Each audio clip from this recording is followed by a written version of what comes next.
What if your heartbeat is speaking to you, even when you feel perfectly normal? Most people think heart danger begins with chest pain, but the body often gives subtle warnings much earlier. One of those warnings may be hidden in your heartbeat, an electrical signature that AI is now learning to read. Doctors use ECGs to study these patterns, catching irregularities that routine exams might miss. Now, AI is changing the game.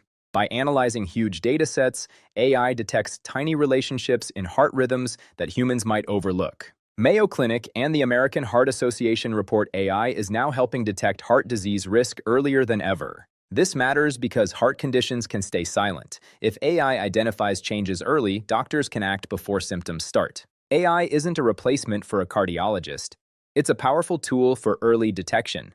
It helps us listen when the heart speaks. The future of healthcare begins with hidden patterns. Like and share this video to spread the word about AI and cardiology.